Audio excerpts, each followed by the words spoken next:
Hi everyone, this is Mr. Patricia Samuels, and I want to wish you a happy 4th of July, and just wanted to come on and encourage everyone to take some time out this weekend to rejuvenate, to restore, do something for yourself, something fun, something self-cherish.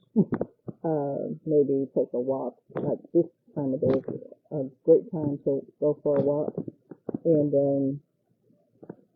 to like the sunset time-ish, and I think everything is just a good kind of gathering my thoughts because it's been a long day for me. I worked about 10 hours, maybe a little bit more than 10 hours today, so tiring. But I came out here and I sat for a little while and I did some deep breathing, and that has helped. And so now I'm feeling a little bit better to go and get something to eat and relax even more, and then find some other things to do this weekend to that would be restoring or rejuvenating. So I just wanted to encourage you to do that, and especially us, especially women, to do that. Men are pretty good at shutting out the world and relaxing and getting their minds off of things and focusing on things that are more again relaxing, more fun.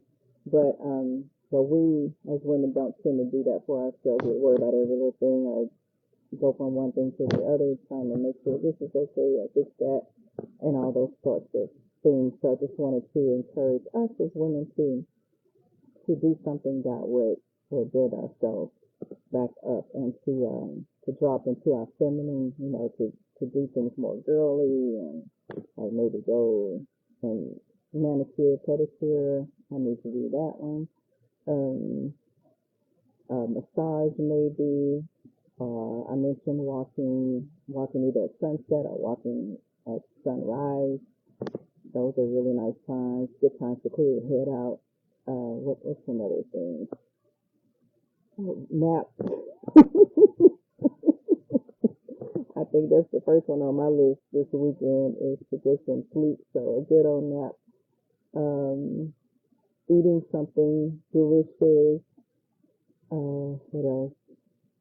Now I think about poetry, and I may still read the poem, because that's something that I like doing. It's just something that you find fun. I like reading, and as I mentioned poetry, I was thinking about this poem that they did on the Cosby Show years ago, and when I was in college, I was taking a lit class, and that's when it aired on prime time, and I asked my lit professor if he had heard of the poem, because this is way before the internet where you can Google things and all of that.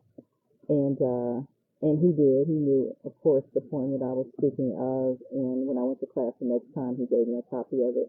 And I still love that poem to this day. It's by Lord Byron. She Walks in Beauty.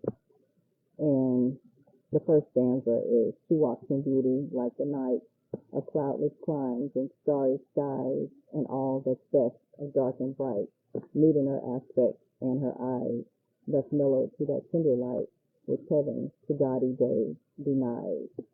And for those who are fans of the Cosby Show, that's the poem that their professor was visiting, and Cliff couldn't remember the poem, but Claire did, and it was just, we loved it. My friends and I, we fell in love with that.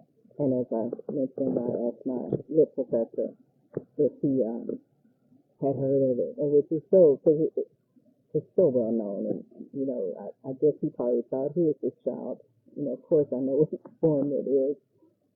But then he was also impressed. It's like, I didn't get extra credit for it or anything, but it's like he was impressed that I had that extra interest in things of that sort.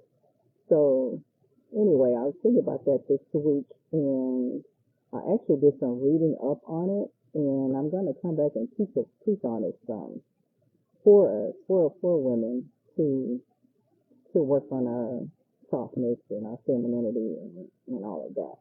So I am going to come back and do it do a study on that at some point. I don't know if it'll be in the live or what, but we'll figure that out. But if you like that poem, go look that up. Or go look up Phenomenal Woman. Read that to yourself by Maya Angelou. Um, things like that. Just to build yourself up, just to be restorative, to rejuvenate. It's just, this world is a lot. Um, so we have to find ways to do that. Find ways to relax. Find ways to build ourselves up. And being out here is good for me. Doing this with my little water spout thing back there that I like. I came here a few weeks ago. I was gonna do a live and it wasn't on. Like, oh y'all. So I'm glad it's on today. And before I started this live, I sat in the little chairs over here too. So little patio type chairs. I sat there for a little while looking out at the spout and doing some deep breathing. So that was good. So this is just gonna be a little short one. It's saying, I'm trying to see if somebody was on here. I didn't want to not speak or whatever. But you guys know I just come on here, jump on and jump on as quickly as possible because this is my out of my comfort zone thing. So in the future, I'll be more engaging and wait on people to come on or announce when I do it so we can have like interaction in that way. So that's in the future. Baby steps. I'm just glad I showed up. So, because my objective is to do this once a week, and so this is my once a week. I mean, this is my installment for this week, and I will be back sometime after the 4th of July weekend. But do something for yourself. Do something fun, relaxing, whatever that looks like. But just make sure at some point this weekend to carve that out, even if it's an hour. Do that and be blessed. God needs us healthy and whole, and that's one of the things that's one of the ways that we can ensure that we're healthy and whole to be of use in our own lives and to be a blessing in others' lives and all of that. So it's time for me to go get something to eat and watch TV, and hopefully it won't watch me. Because I am sleepy, but I'm still gonna get some rest in here. I don't know what this wind doing to my little 1970s pimples here, taking it back in the day. But anyway, y'all have a good one. Be blessed, and see y'all next time. Happy 4th. Happy Independence Day. And